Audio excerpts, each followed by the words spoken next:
बुलेटिनच्या सुरुवातीलाच दिल्लीतून एक मोठी बातमी आहे। विद्यार्थ्यांवरील लाठीचार्जची दिल्ली हायकोर्टानं दखल घेतलेली आहे। कोर्टानं दिल्ली पोलीस आणि केंद्र सरकारला जाब विचारला। या घडीची मोठी अपडेट आपण पाहतोय। लाठीचार्जचे सीसीटीव्ही फुटेज सुरक्षित करण्याचे आदेश कोर्टानं दिले आहेत।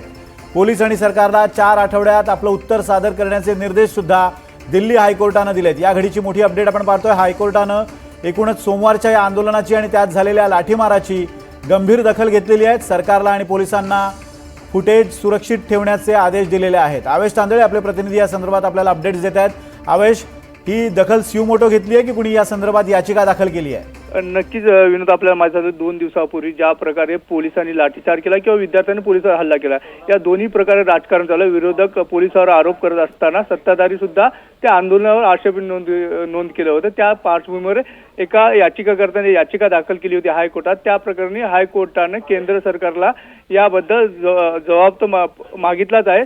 त्याच प्रकारे या जे तोडफोड झाली किंवा पोलिसांची तोडफोड, या सगळ्याचे सीसीटीव्ही जप्त करण्याचे आदेश दिल्ली पोलिसांना दिलेले आहे। कारण गेल्या 2 दिवसापासून ज्या प्रकारे विरोधक असेल किंवा सत्ताधारी असेल एकमेकावर आरोप करत होते, त्याच पार्श्वभूमीवर आज हायकोर्टाने एक महत्त्वाचे आदेश गव्हर्नमेंटला दिलेला आहे। विनोद, धन्यवाद आवेश, दिलेल्या अपडेट्स बद्दल। लाठीचार्जचे सीसीटीव्ही फुटेज सुरक्षित ठेवण्याचे आदेशही कोर्टाने दिलेले आहेत। त्याचबरोबर दिल्ली सरकार आणि पोलिसांना आपलं म्हणणं मांडण्यासाठी 4 आठवड्यांची मुदत दिलेली आहे।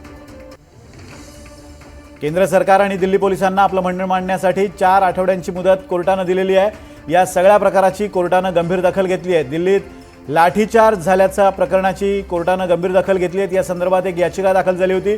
या याचिकेवरील सुनावणी दरम्यान हायकोर्टाने दिल्ली पोलीस आणि केंद्र सरकारला काही निर्देश दिलेले आहेत। त्याचबरोबर लाठीचार्ज आणि एकूणच आंदोलन हाताळणी ज्या पद्धतीने झाली त्याचे सीसीटीव्ही फुटेज सुरक्षित करण्याचे आदेशही कोर्टाने दिले आहेत।